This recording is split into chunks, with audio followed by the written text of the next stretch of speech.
itu kan dulu gapran.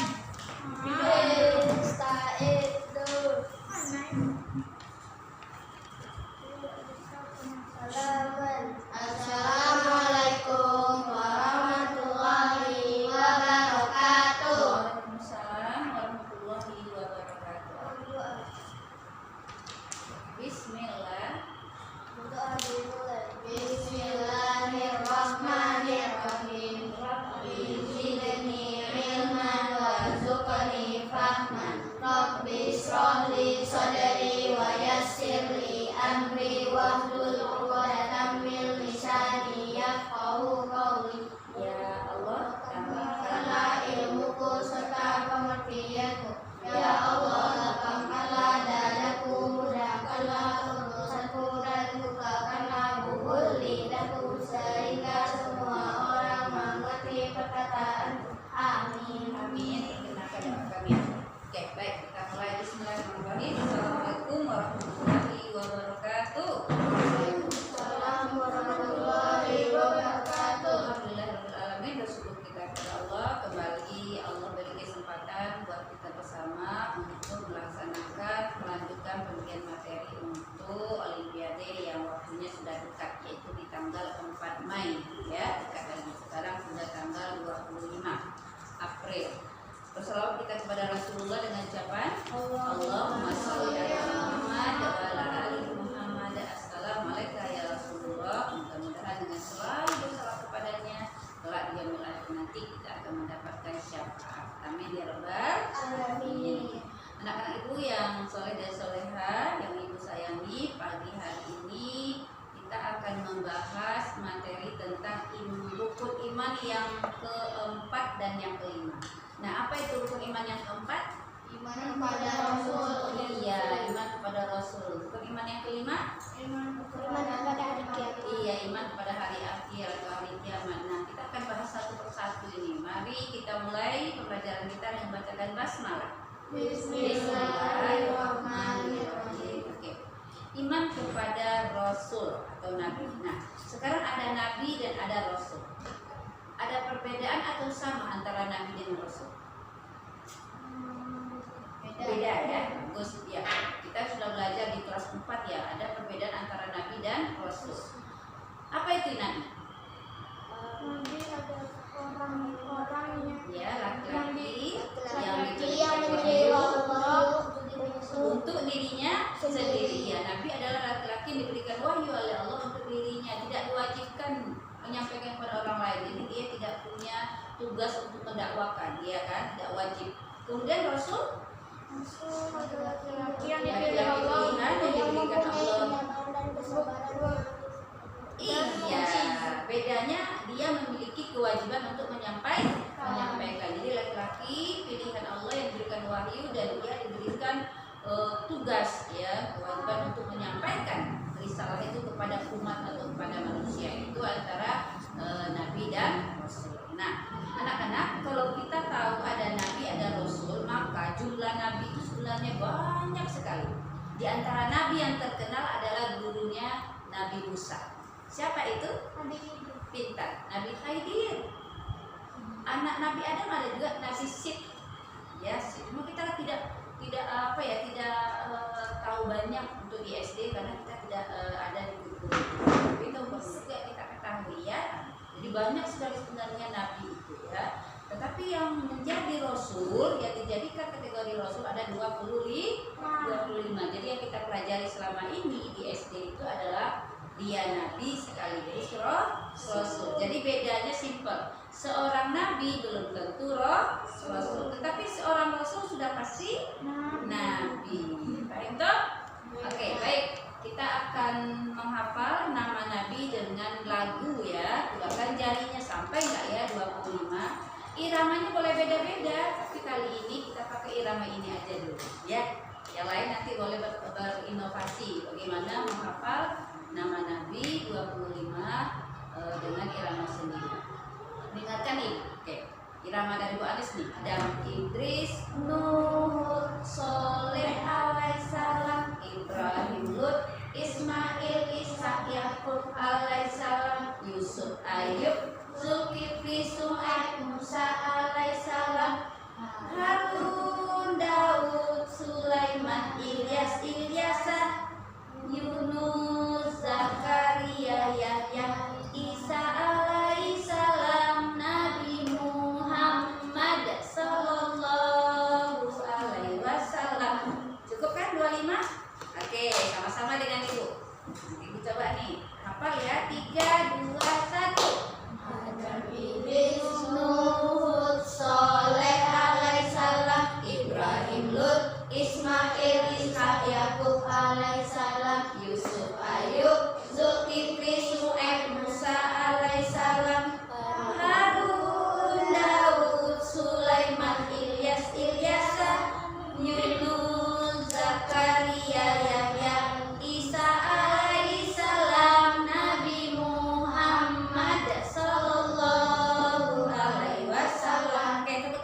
lagi empat sifat ini pada diri Rasul, dan 4 sifat pula yang tidak harus ada pada diri Nabi. Ya, sifat wajib bagi Rasul itu ada 4. Yang pertama sidik, yang kedua amanah, yang ketiga tabligh, yang keempat khonah. Ya, udah tahu artinya? Yuk kita lakukan artinya ya. Sidik artinya benar, amanah dipercaya, tabligh menyampaikan, khonah cerdas. Oke, ulang lagi ya. Ya, arti 4 sifat wajib bagi Rasul. Oke, 3 mulai. Sidik artinya benar, amanah dipercaya, tabligh menyampaikan, khonah cerdas. Jadi seorang Rasul wajib memiliki sifat yang 4 ini. Nah, kita sebagai umatnya juga harus meneladaninya. Kita harus jujur, kita harus amanah. Kalau dikasih kepercayaan harus amanah, tunaikan dengan baik amanah yang sudah diberikan. Kemudian harus juga tabligh, menyampaikan kalau ada pesan dari guru ke orang tua harus sampaikan. Kemudian cerdas, belajar dengan baik. Nah, di samping sifat yang wajib bagi Rasul itu ada 4, ada yang mustahil. Sifat yang mustahil ini adalah sifat yang tidak mungkin ada pada diri Nabi atau Rasul. Apa itu? Kizib, khianat, kitman, balada. Oke, ayo kita artikan 4 sifat mustahil bagi Rasul. Oke, kizib artinya dusta, khianat tidak dipercaya, kitman menyembunyikan, balada bodoh. Yuk kita ulang. 3 mulai.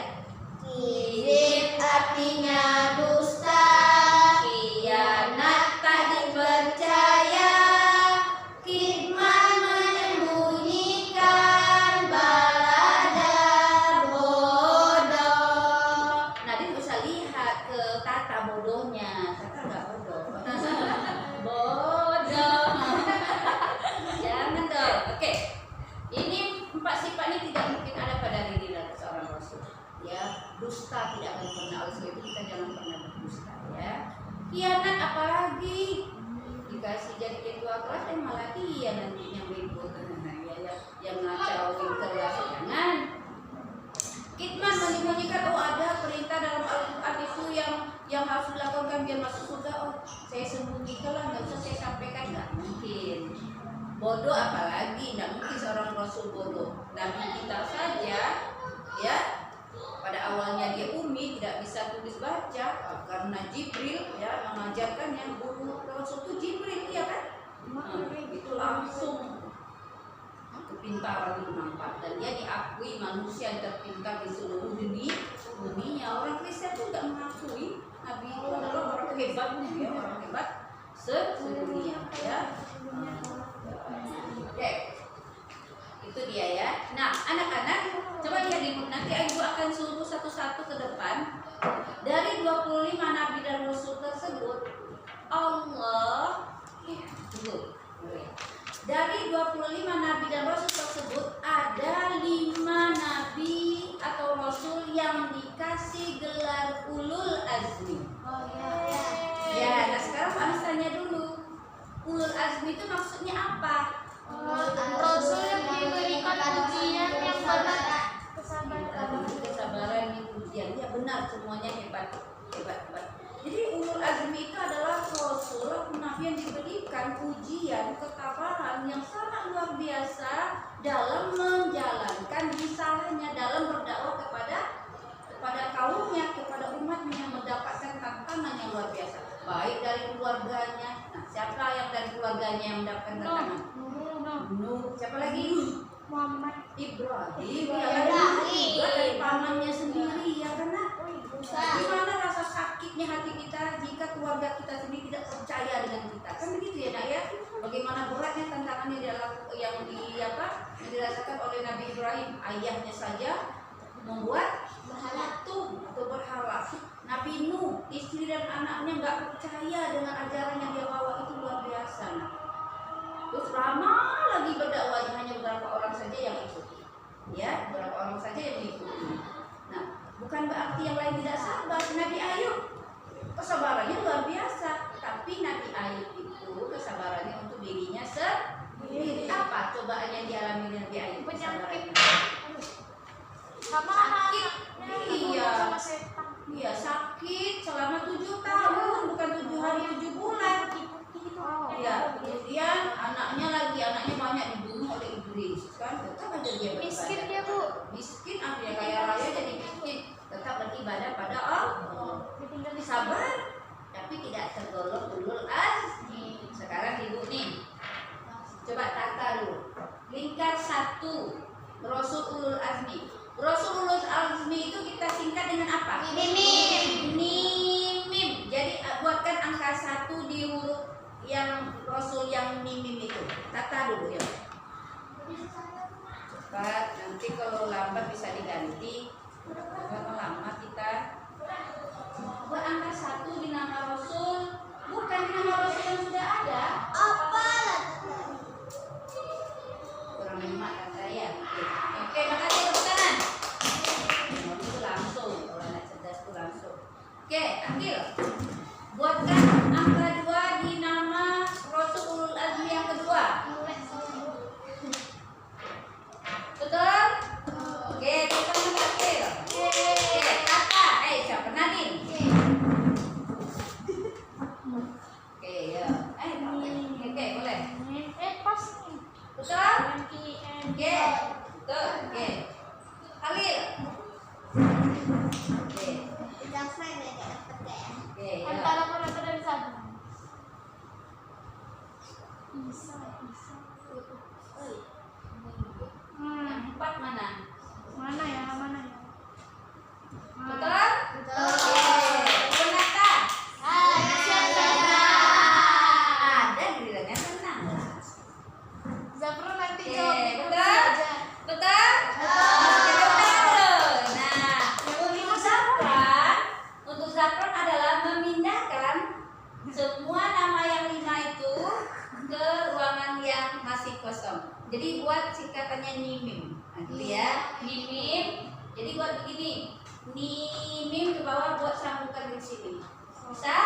Oke, good. Ya, silakan. Ini ada tugasnya. Ke bawah.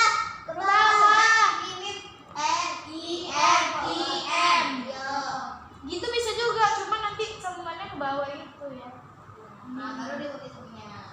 Ya, pintar Zafran atas bimbingan akhirnya.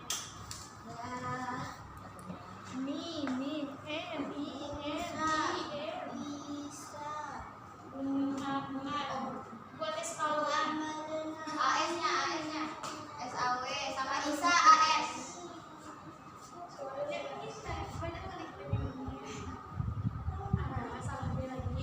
Betul? Ulul azminya nimim apa saja? Nuh, Ibrahim, Musa, Isa, Muhammad sallallahu alaihi wasallam. Oke, tepuk tangan. Lanjutkan pelajaran kita. Oke, anak-anak, pelajaran kita selanjutnya, semua nabi dan rasul itu diberikan Allah mukjizat. Jadi 25 nabi dan rasul ini memiliki mukjizat. Sekarang Ibu Anis tanya dulu. Apa sih yang dimaksud dengan mukjizat? Keajaiban dan kelebihan yang diberikan Allah untuk memudahkan yang belum memudahkan. Bagus.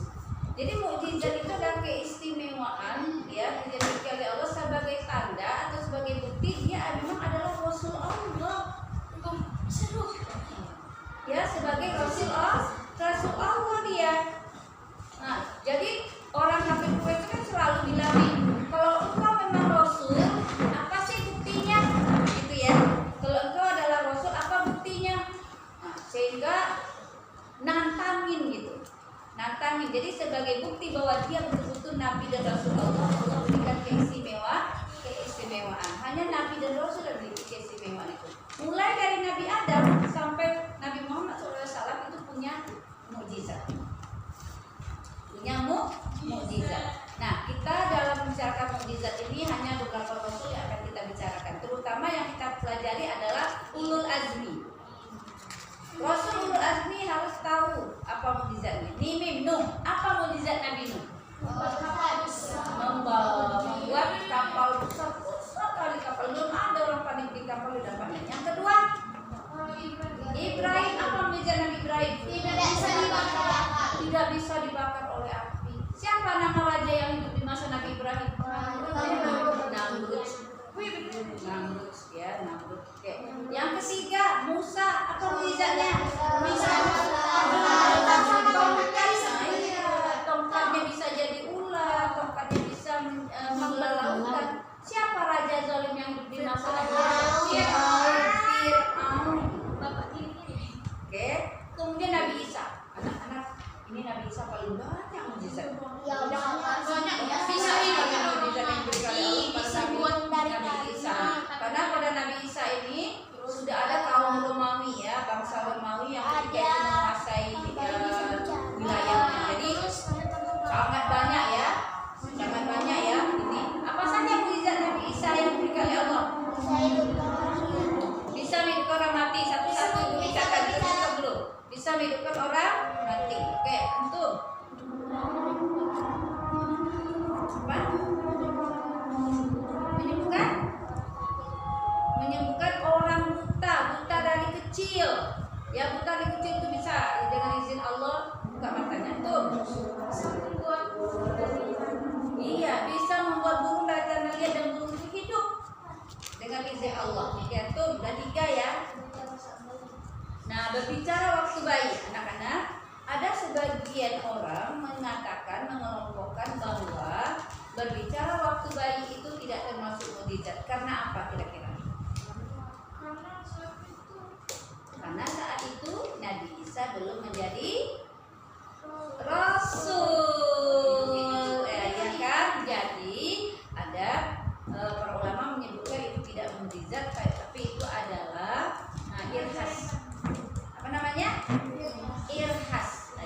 Irhas. Jadi jika nanti ada golongan orang yang tidak mengelompokkan itu mukjizat, alasannya itu karena saat masih bayi Nabi Isa belum menjadi Rasul. Ayo, enggak apa-apa, enggak disebut, bagus. Apa lagi? Kita Injil. Nah, Konata, apa yang kita tahu mukjizat Nabi Isa? Kita Injil. Apa? Kita Injil. Menerima kitab Injil, betul? Itu mukjizat juga. Ya, kitab suci Injil.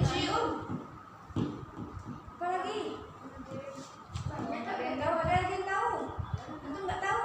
Oh, kurang pengalamannya nih. Oke, siapa lagi yang mau nambah? Menurunkan makanan dari langit, menurunkan hidangan dari langit di saat kaum Hawariyun 12 sahabat Rasul meminta makanan kepada Nabi Isa alaihissalam.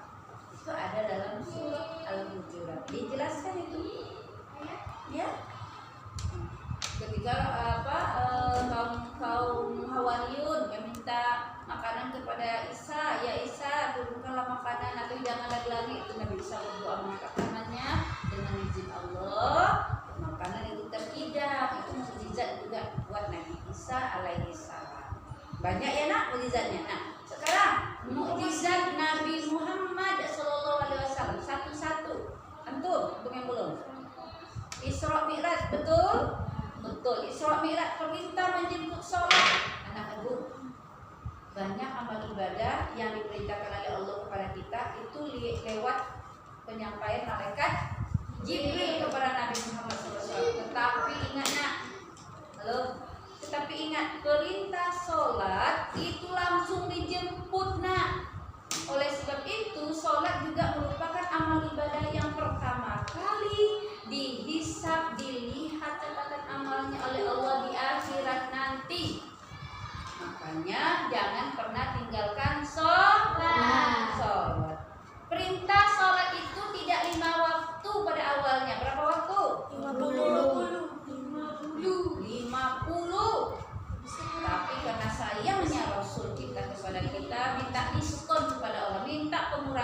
itu nggak ada di dunia diskon seperti itu. Berapa diskon itu kalau seandainya antum itu matematikanya? Dari 50 menjadi 5, berapa itu? Enggak lah. Masa iya 50% aja 25 rakaat, nah 45 merah matematikanya tuh. Berapa persen? 90. Nah, bisa jadi 95% atau 90% mungkin 90. Ya, enggak ada diskon seperti itu di dunia. Tetapi itu ada buat umat Nabi Muhammad SAW, ya kan? Sayangnya Nabi. Makanya yang udah 5 ini tidak boleh tinggal lagi. 5 waktu itu tidak boleh tinggalkan lagi. Sakit, tidak bisa berdiri, mengapa kita? Duduk. Tidak bisa duduk, mengapa kita? Berbaring melaksanakannya. Tidak bisa juga berbaring dengan isyarat. Gini kita. Bisa juga disolatkan. Nah, kalau tidak bisa juga kita disolatkan lagi. Tapi kita sudah jadi jenazah. Begitu pentingnya ibadah sholat dalam peristiwa Isra Mi'raj. Bagus. Yang kedua, ya, Bisa membelah bulan. bisa membelah bulan. Ya, bulan dibelah. Itu juga disebabkan oleh tantangan orang kafir Quraisy. Orang kafir Quraisy itu minta bukti-bukti dia tak pembangkang. Nah, kalau engkau Muhammad keterima Rasul Allah katanya, Tuhan minta sama Tuhanmu tuh kekuasaanmu belah bulan itu. Nah, begitu tantangannya. Rasul, ya Allah, ini tantangannya amat berat ya Allah. Berilah Allah petunjuk, ya kan? Jika engkau memang benar-benar itu, jika kekuasaan Allah, belah. Dipanggil malah datang mendekat atau melalak mata orang kafir Quraisy, tapi tetap saja hatinya tidak mau menyembah Allah. Apa yang dikatakan mereka? Wah, hebat ya sihirmu Muhammad. Sihir kata dia. Memang otaknya itu tidak mau menerima, hatinya itu sudah tertutup kan? Ya kan? Sudah jelas nampak tuh Nabi Muhammad diizinkan oleh Allah membelah bulan seperti dia minta. Sudah terpisah pakai jari. Pakai jari, bukan itu pakai pedang. Pakai tangannya. Bismillahirrahmanirrahim. Atau bola tuh bulan guna. Dipanggil malah mendekat. Nampak sama orang kafir Quraisy yang minta tadi itu, tetap saja dia tidak beriman. Karena hatinya sudah tertutup. Dikatakannya apa? Dikatakannya sihir. Sihir Muhammad. Alhamdulillah min. Nah, yang ketiga, Al-Quran. kitab suci Al-Quran yang kita baca sekarang itu. Nah, kata Nabi di haji wadaknya, di khutbah wadaknya, aku tinggalkan 2 pusaka buat engkau wahai umatku, yang apabila kalian berpegang teguh pada 2 ini, Al-Quran sama sunnah atau hadisku, insya Allah akan aman, akan selamat engkau kalian berada di dunia dan di akhirat. Pegang teguh itu. Jadi kalau kita ada berbeda pendapat, nak kembali kepada Al-Quran. Kalau kita berbeda pendapat, kembali kepada hadis Nabi. Tidak usah kita berdiskusi, debat kusir, tidak perlu. Nah, kalau ada di Al-Quran, ada di hadis, berbeda kita, enggak masalah. Berarti boleh. Contohnya, banyak sholawat Nabi kita berbeda. Ada yang pakai Sayyidina, ada yang tidak. Doa iftitah berbeda kita. Ada Allahumma ba'id bacanya, ada inni wajjahtu atau kabirah, ya kan? Membaca Al-Fatihah juga ada yang bacaan bismillahnya dikuatkan, ya, dijaharkan. Bismillahirrahmanirrahim. Alhamdulillahirabbil alamin di salat maghrib, isya dan subuh. Ada pula yang disirkan. Alhamdulillahirabbil alamin. Ar-Rahmanirrahim. Tata tidak pernah melihat kita. Makanya Tata jarang ke masjid. Saya nggak tahu, kok kaget Tata. Jadi ada istilahnya disirkan, Tata, ada dijaharkan. Kalau disir itu bacanya pelan. Nah, pelan, ya kan? Nah, tuh. Jadi kita nggak boleh berbeda pendapat. Yang keempat, mukjizat Nabi apa? Apa mukjizat Nabi lagi? Ada yang tahu? Rapid belum lagi, P. Apa kontribusi antum, P? Apa mukjizat Nabi Muhammad, P? Mukjizat Nabi Muhammad itu ada juga nak keluar air dari sela-sela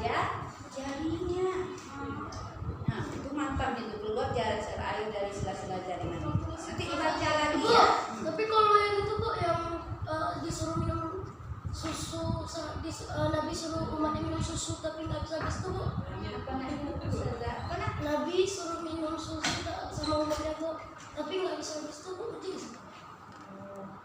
Yang ibu tahu bedanya, oh itu ya, ini Rasul juga ya, ya barokah ya, barokah. Tapi ibu itu kurang terkenal ya, yang kurang terkenal. Yang terkenal itu yang antum nggak tahu itu dia keluar air dari surat-surat Najawi Nabi. Apa Bu? Iya, karena itu juga. Karena orang kehausan, tidak ada air. Nah, jadi kan ada tuh yang nantangin gitu. Ya Muhammad, kami mau air minum nih. Datanglah air, mintalah sama Tuhanmu itu. Nah, itu tantangan-tantangan orang kafir pula. Jadi sebagai bukti bahwa dia adalah Nabi, Allah kabulkan doanya. Paham? Itu mukjizat para nabi dan rasul yang ulul azmi. Nah, beberapa nabi dan rasul yang terkenal, ya, misalnya Nabi Sulaiman, apa mukjizatnya? Bisa berbicara. Bisa berbicara dengan hewan. Oke. Ngerti dia bahasa semut, ngerti dia bahasa burung. Ya kan, kemudian apa mukjizat Nabi Daud alaihissalam? Daud. Kitab Zabur, apalagi? Suaranya merdu. Pintar, suaranya sangat merdu. Jadi kalau penyanyi-penyanyi sekarang ada kemerduan suara, kalah sama Nabi Daud. Bu, di saat itu Nabi Daud membaca kitab suci Zabur, itu burung yang sedang terbang tuh terlena. Tidur dia, terlena. Asik banget gitu ya. Jadi, apalagi? Bisa menggunakan besi. Bagus, bisa menggunakan besi. Jadi buat besi itu sebagai pelatisin di tangannya Nabi Daud. Sini besi, buat apa ya, pedang. Nah, sebagai pelatisin itu lunak kan. Makanya ketika melawan raja zalim di masanya, Raja Talut ya. Jalut apa Talut yang kafir? Raja Jalut itu pakai ketapel. Ketapel pakai batu. Ya, oke, baru maju kurang ini. Iya, Pak kena semua. Oke, Nabi apalagi ya? Nabi apa lagi ya yang kita Nabi Yunus. Nabi Yunus apa mukjizatnya? Hidup di ikan. Ya, bisa hidup di ikan. Kalau kita udah jadi tulang kulit lah kita. Yaitu atas izin Allah. Nah, Nabi Adam apa mukjizatnya? Kan masalah masih utamanya Allah yang buat. Mukjizat Nabi Daud itu Nabi Adam itu ya, mukjizat Nabi Adam itu adalah mengetahui semua nama-nama benda. Nama-nama benda ya, itu tahu Nabi Adam. Kata Allah setelah diciptakan Nabi Adam, wahai malaikat, sujud di mana Nabi Adam, sujud. Iblis enggak mau, terus Allah bilang, wahai malaikat, coba tanya Adam. Semua benda-benda itu coba tanya, wahai Adam, apa namanya? Tahu. Ini apa namanya? Tahu. Jadi Nabi Adam itu memiliki pengetahuan, dia mengetahui semua nama-nama benda. Tahu dia. Ini apa namanya? Ada kemarin saya pengen tahu. Kasih Allah kesempatan. Oke, ada pertanyaan untuk Nabi dan Rasul? Nah, mohon maaf yang terlambat ya. Kita udah buat di WA, kita kita pembinaan untuk mengganti ya. Untuk pengulangannya nanti tengok aja di YouTube. Udah banyak banget ya, mulai dari beda Nabi dan Rasul, sifat wajibnya ya, tengok lagi. Nabi Yahya itu mukjizatnya adalah bisa menghafal atau memahami daripada kitab suci Zabur. Ya, itu mukjizatnya. Hafal dia dari kecil. Nah, dari kecil masa kanak-kanak dia sudah bisa menghafal kitab Zabur. Terus satu lagi, dia bisa, Nabi Yahya ini mengetahui persoalan-persoalan yang ada pada diri manusia. Misalnya Tata agak galau, ada masalah apa di Tata, itu Nabi Yahya tahu. Nah, itu Nabi Yahya tuh. Ya, permasalahan apa yang terjadi? Kayaknya Bu Anis ada masalahnya. Itu Nabi Yahya kasih Allah kemampuan untuk mengetahui permasalahan dan pemecahan untuk masalah manusia pada waktu itu. Nah, berhubungan yang ditanya oleh Tata, ibu teringat mukjizatnya Nabi Yusuf. Apa Nabi Yusuf? Hah? Ya, ketampanan. Nah, jelas. Apa lagi mukjizat Nabi Yusuf?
makan yang kurus kan? Ini yang sapi yang kecil yang kurus makan sapi yang gemuk 7 ekor. Penasaran, berulang kali mimpi itu hadir dalam mimpinya raja. Dikumpulkanlah dikumpulkanlah para nujum-nujum yang pakar mimpi mengartikan, kumpulkan, diramal, disampaikan. Ini tidak ada satupun dari peramal itu yang bisa mengartikan mimpi raja. Jadi waktu itu Nabi Yusuf di penjara, ya kan, di penjara. Dia bisa mengartikan mimpi seseorang pernah mimpi, oh ini mimpinya ini gitu. Salah satunya adalah bahwa dia akan dijatuhi hukuman mati.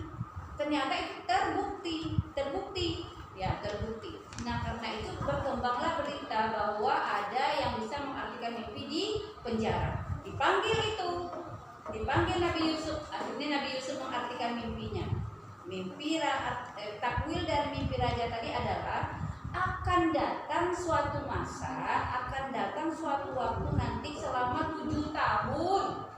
Ya, 7 tahun waktunya itu subur. Jadi bertanamlah di situ. Masa yang sangat subur, hujan cukup, udara bagus. Tetapi kemudian 7 tahun berikutnya akan datang masa paceklik. Tahu paceklik? Masa musim panas, nggak bisa turun hujan, nggak bisa nanam. Nah, oleh sebab itu kata Nabi Yusuf, untuk mengatasi hal ini, maka manfaatkan waktu yang 7 tahun masa subur ini untuk menanam gandum. Tanam gandum banyak-banyak, tanam rumput banyak-banyak, setelah itu dipanen, kemudian disimpan dengan baik untuk mengatasi masa paceklik besoknya. Ya gitu kan? Ternyata benar-benar dilakukan oleh raja. Masa itu terjadi. Nah, kemudian sudah banyak simpanan rumput untuk hewan-hewan juga di stok. Kemudian gandum-gandum juga, maka datanglah masa paceklik 7 tahun. Nah, kering kerontang, tidak ada panen. Oke, ya. Duduk dulu biasa kita. 1, 2, 3. Oke, sekarang jempol. 1, 2, 3. Oke, dah. Siap. Oke.